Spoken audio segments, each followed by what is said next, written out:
Olá, esse é o Pod CreaCast, o podcast do CREA Paraná, voltado para as engenharias, agronomia e geociências e para toda a sociedade, né, Gui? Isso aí. Estamos aqui com dois convidados para esse programa. O Inácio Ferreira, que é engenheiro civil, e o Luiz Guilherme Vieira, que é engenheiro ambiental. E eles têm tudo a ver com o tema que a gente vai trazer hoje, que são certificações sustentáveis na construção civil. Então, é um tema que tem tudo a ver com a área de vocês, correto? Bom, sejam bem-vindos. Gostariam de se apresentar brevemente para o nosso público? Olá, eu sou o Luiz Guilherme, eu sou engenheiro ambiental, atuo há mais de 15 anos na área, uma longa experiência com a atuação da área ambiental na construção civil. Nos últimos anos, a gente vem trabalhando aí com certificações sustentáveis para o setor da construção civil. Eu sou Inácio Ferreira, eu sou diretor de uma construtora que atua no mercado imobiliário aqui em Curitiba. Sou pós-graduado em gestão de administração de empresas e gestão de negócios de mercado imobiliário. Também atuo faz 15 anos na área, então eu tenho um certo conhecimento aí sobre boas práticas, né, do mercado, o que o mercado, principalmente curitibano, gosta de consumir. Esse texto tem muito a contribuir aqui com o nosso programa de hoje. Bom, primeira pergunta, acho que o principal, né, que o pessoal quer saber, sustentabilidade é uma moda passageira ou é algo que veio para ficar? Eu acho que a sustentabilidade, ao longo dos últimos anos, esse vem de ser um tema muito falado, muito tratado e abordado, mas muitas pessoas ainda vendendo uma sustentabilidade que não é muito bem comprovada. A certificação ela vem justamente para isso, para você certificar que aquelas boas práticas da construção elas realmente estão cumprindo com normas, com a legislação e com alguns critérios de desempenho daquela edificação. Então, é algo que as instituições públicas têm solicitado, né, dos empreendedores, e o próprio mercado vem pedindo isso também daqueles que produzem e que entregam aí edifícios e casas, condomínios, enfim. Então, é algo que vem para ficar, porque são vários atores da sociedade que têm essa preocupação hoje em dia. A gente está falando de certificação. Existem dois tipos de certificação sustentáveis, basicamente. Uma certificação que atesta construções sustentáveis para casas e condomínios. O que você pode falar um pouquinho sobre isso? Atualmente são diversas certificações que existem no mundo inteiro. Aqui no Brasil nós temos duas principais, que são a certificação LEED e a certificação GBC Casa e Condomínio. A certificação LEED ela é muito mais, ela utiliza normativas internacionais, baseada em normas dos Estados Unidos, de outros países, que tem uma régua já muito alta, né, a construção civil lá fora tem uma régua de inovação muito alta. E o GBC Brasil ele trouxe essa normativa e a gente sempre usa o termo, né, tropicalizou ela e trouxe ela para a normativa brasileira. Então, hoje, condomínios e casas que querem construir aqui no Brasil e querem ter uma certificação, um dos principais selos é o GBC Casa e Condomínio. Falando, inclusive, pegando o gancho aqui, o Gui perguntou se é moda e tal, né? Às vezes a palavra é tão usada que ela se esvazia, né? Que eu acho que sustentabilidade pode ter acontecido isso em algum momento, mas a gente vê que, inclusive, né? Você é especialista em administração e tudo, né? Então, é uma boa para o empreendedor, né? Para o construtor civil, é uma boa também a sustentabilidade, não é só para vender o marketing, né? Não, com certeza. Eu acho que quando a gente fala de sustentabilidade, vai muito mais além de preservação de bosques, vai economia de água, economia de luz, tem alto desempenho térmico, alto desempenho lumínico, alto desempenho acústico nas unidades. E isso traz um benefício para o cliente, tanto na qualidade de vida, quanto na economia dos gastos do dia a dia, né? Fora isso, a gente tem aí alguns processos mais sociais também que estão envolvidos durante a obra. Então, a gente tem que qualificar colaboradores, tem que mostrar isso que a gente está fazendo para o mercado também, divulgar, trazer pessoas que estão estudando, estudantes de engenharia, de arquitetura, podem visitar nossos canteiros de obra para também participar dessa evolução como sociedade, né? Você sente que o mercado está pedindo isso para o consumidor final, né? O morador. Você já deu alguns exemplos aí, mas o que o morador ganha com isso? E tem mercado para isso em Curitiba, no Brasil? Pesa na hora da escolha? Eu acredito que sim. Até os anos atrás, a gente fazia pesquisa de mercado e o público não pagava mais por isso. Hoje, a gente já consegue perceber que o público paga mais por isso. Porque, justamente, por causa do desconforto térmico que vai ter nas unidades, você não precisa ficar ligando o ar-condicionado quando está quente, no frio. Você consegue abaixar os custos fixos, né? Tanto da água, o consumo de água, o consumo de luz. Teu imóvel valoriza mais depois, se você precisar revender ele, você vai ter uma valorização muito maior, porque o processo construtivo é mais bem feito, e todo empreendimento, como se tem essa chancela, esse selo, então traz um benefício com certeza para o cliente. Tem como você contar um pouquinho para nós quais são essas características de um condomínio que entra do condomínio de uma indústria, né, que entra, né, que está de acordo com essas certificações? O que o Nácio comentou agora foi bem interessante, porque não basta você simplesmente colocar uma placa de geração de energia solar em cima da sua casa e dizer que ela é sustentável. O que a normativa preconiza? O que as certificações preconizam? Que aquele edifício ele seja eficiente, ou seja, que as paredes, que a fachada, ela tenha um certo grau de desempenho, que ela não precise de tanto ar-condicionado, que ela não gaste tanta energia, ou seja, que ela gaste o mínimo possível para que a pessoa se sinta confortável e que garanta uma saúde e bem-estar daquele ocupante. Então, a certificação ela vai muito além do que o que a gente vê hoje em o marketing que é feito pura e simplesmente por ter uma placa fotovoltaica em cima da construção. Então, a certificação ela é abrangente. Ela pode envolver tanto a questão de aspectos de desempenho, a questão dos materiais que são utilizados na construção. Então, se você tem um material que ele é certificado, que ele tem um selo, que aquele produto realmente é sustentável, foi feita uma análise de ciclo de vida daquele produto, você ganha uma pontuação a mais para aquele critério. Então, são vários critérios que são analisados dentro de uma certificação, e esses critérios eles vão somando pontos. E dependendo do ponto que você atinge um nível de certificação. E daí, Luiz, duas coisas, né? Uma do ponto de vista financeiro, né? E daí eu acho que vocês dois podem complementar a fala, como que se dá isso, se fica muito mais caro, tanto para a empresa, construtora, né? Quanto para o consumidor final, como que funciona isso? E, bom, mas depois eu pergunto, eu já estou atropelando aqui, é tanta coisa, né? Tantas coisas para perguntar. Legal, essa é uma pergunta que é muito frequente, né? O pessoal fala, eu vou ter que investir nisso, vai sair muito mais caro a minha construção. Mas o que a gente sempre recomenda? Quando você faz um estudo de simulação energética, térmica e tudo mais, você investe em determinado produto, uma fachada mais eficiente, por exemplo, você diminui o custo com o equipamento de ar-condicionado que você ia colocar naquele empreendimento. Então, muitas vezes esses custos eles são balanceados. Claro que depende do tipo de certificação, do nível de certificação que você almeja, da própria maturidade da construtora, né? Tem algumas que já têm vários processos práticas, né? Dia a dia. Então, você não vai ter um aumento daquele custo. Então, tudo isso ele é analisado caso a caso. Mas não é algo que, hoje em dia, já não é algo tão...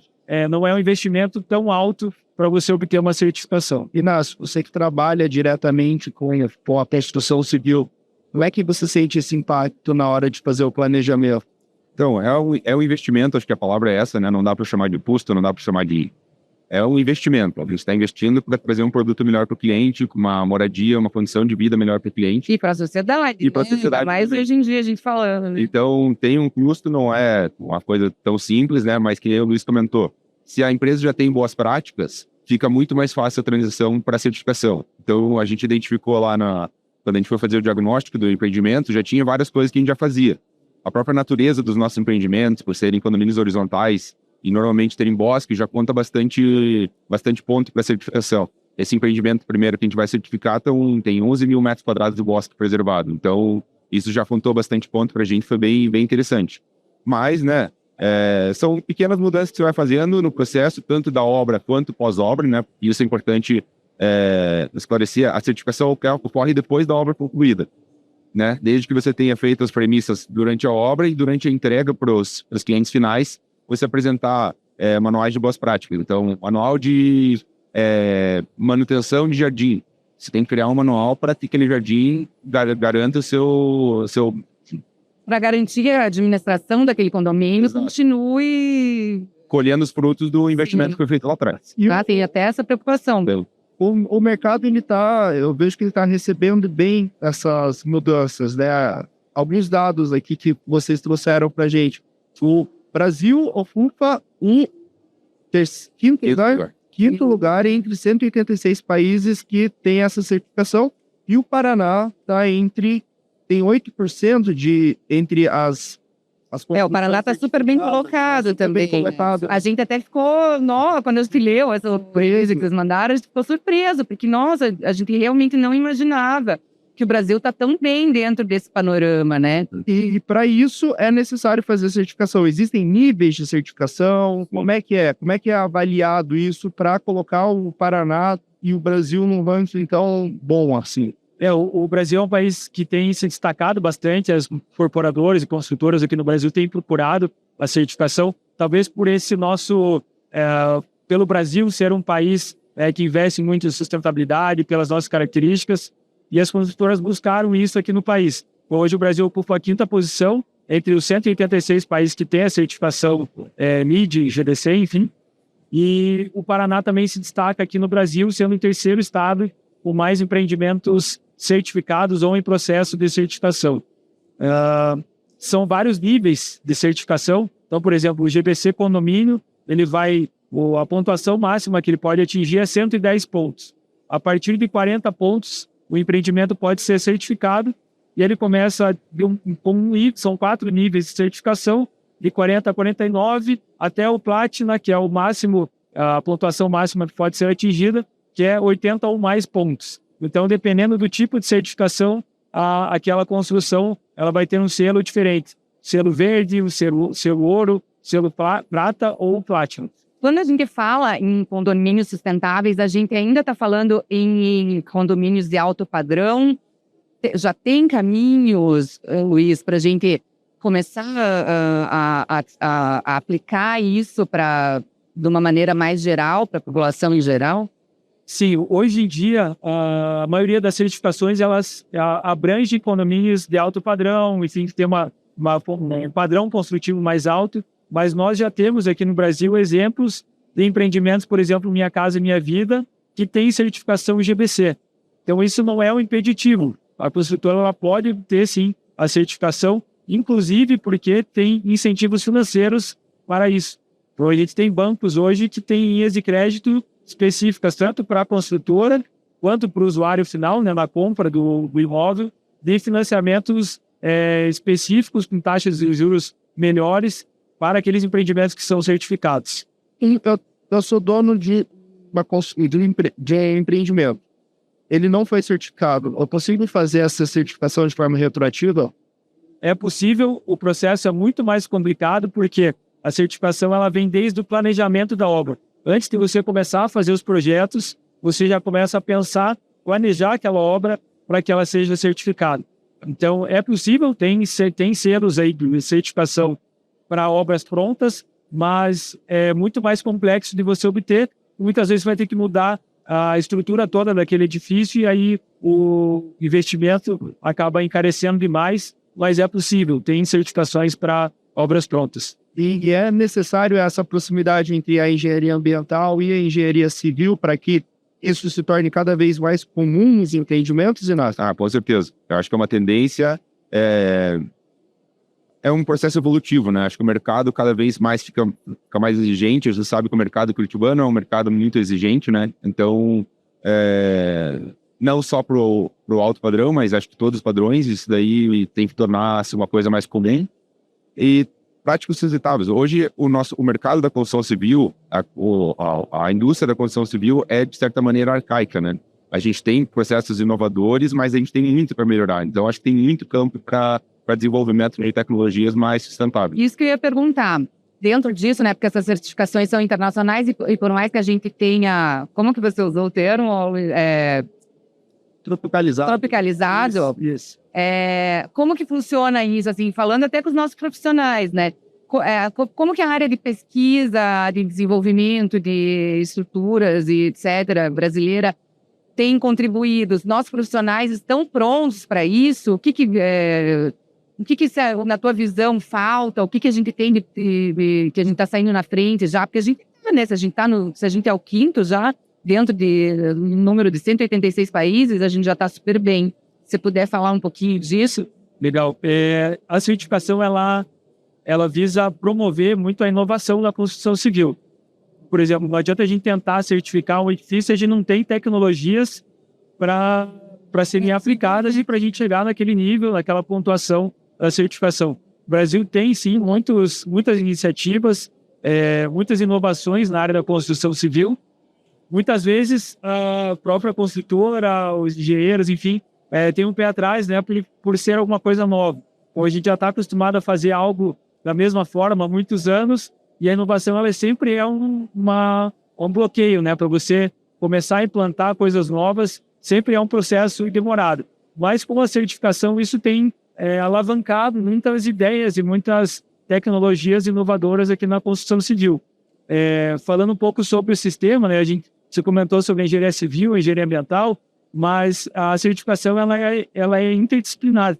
Além da engenharia civil, engenharia ambiental, envolve engenharia mecânica, engenharia elétrica, então são vários profissionais que têm que atuar para garantir o desempenho daquela edificação, desenvolver novas tecnologias, enfim. E o Brasil ele tem se destacado bastante, principalmente com tecnologias da construção civil. Eu conversava agora há pouco, né, com o pessoal de Londrina, falando sobre um hub de tecnologias que foi desenvolvido lá em parceria com o CEAL, com o Ciscom também, justamente para promover iniciativas de inovação para a construção civil.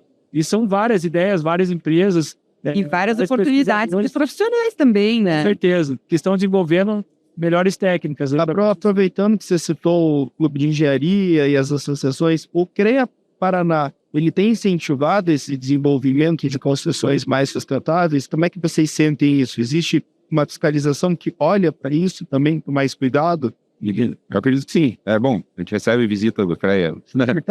Bastante nas obras, mas a gente participa também, né, de algumas entidades de classe também, e a gente conversa bastante com o mercado, com os outros players do mercado, para buscar inovação em termos de construtivos, hoje a gente tem um problema grave de falta de mão de obra, ou de capacitação de mão de obra, né, cada vez mais difícil, então a gente tem que buscar tecnologias que dependam um pouco menos da mão de obra bruta e capacite mais as pessoas para fazer uma construção, talvez mais um processo mais industrializado, alguma coisa assim.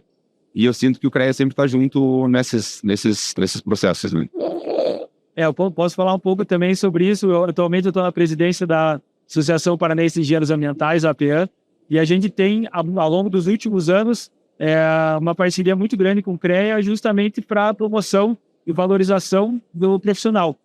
Principalmente com a realização de cursos, palestras, eventos, participação de eventos, a revista técnica da engenharia ambiental, enfim, são locais que o CREA promove com recursos, né, do próprio CREA, incentiva as entidades de classe para que elas possam chegar de uma forma mais próxima junto aos profissionais e trazer essas inovações, trazer essa provocação também aos profissionais para eles se desenvolverem cada vez mais. Então, eu acho que é uma parceria de diversos atores, inclusive junto à universidade, né, que nos foi comentado, para trazer a pesquisa aí de novos produtos e novas tecnologias. E nesses eventos, nesses encontros, existe também uma troca de experiência entre quem já faz, quem já está fazendo e quem está buscando fazer. É uma oportunidade de encontrar novas soluções cada vez mais sustentáveis também nos eventos e na programação que o CREA prepara para as pessoas. Com certeza. Bem interessante. Falou bastante, essas certificações são para condomínios residenciais, mas não só, né? Pode ser comerciais também. A gente acabou falando mais dos residenciais, né? Se a gente pudesse falar um pouquinho mais dos comerciais, muda muita coisa. Hoje a certificação GBC, que foi tropicalizada, ela é específica para casa e condomínio. Mas a certificação LEED e outras certificações, elas podem ser aplicadas e são muito aplicadas para empreendimentos comerciais. Então, por exemplo, hoje é muito comum construtoras que constroem o seu prédio e elas mesmo operam aquele edifício e alugam os espaços ali para empresas utilizarem. Isso daí, a certificação ela ajuda muito na questão do custo de operação daquele edifício. Então, se a construtora está construindo aquilo e vai operar por 20, 30, 50 anos aquele edifício, o custo daquela operação vai ser muito mais baixo. Vão acabar atraindo... Acaba se pagando... Muito rapidamente. Muito rapidamente. Rapidamente. Você tem uma diminuição no custo de energia e de água, são os principais gastos, né, de uma edificação hoje em dia, e a própria manutenção, né? Você tem sistemas automatizados de ar-condicionado, de elevadores, de iluminação. Então, isso tudo acaba influenciando para que empreendimentos comerciais, não só comerciais, mas industriais também, busquem a certificação em LEED ou outras certificações Green Deal. Que legal. A gente pode falar, então, que essas certificações, elas promovem a qualidade de vida, trazem mais qualidade de vida. Com certeza. Você comentou que um dos seus empreendimentos, ele tem bosque. Como que é isso de agregar área verde com a construção civil? Como que dentro existe esse cuidado? Como que é feito esse cuidado? Então, tem uma questão de legislação, obviamente, né? Que se o terreno tem bosque ali, você tem que preservar, você consegue até promover alguma supressão, mas normalmente a gente acaba deixando e essas áreas ficam segregadas das áreas privativas, né? Elas ficam em área comum, não pode ter acesso, porque... Imagino que sejam áreas que devam ser preservadas. Exato.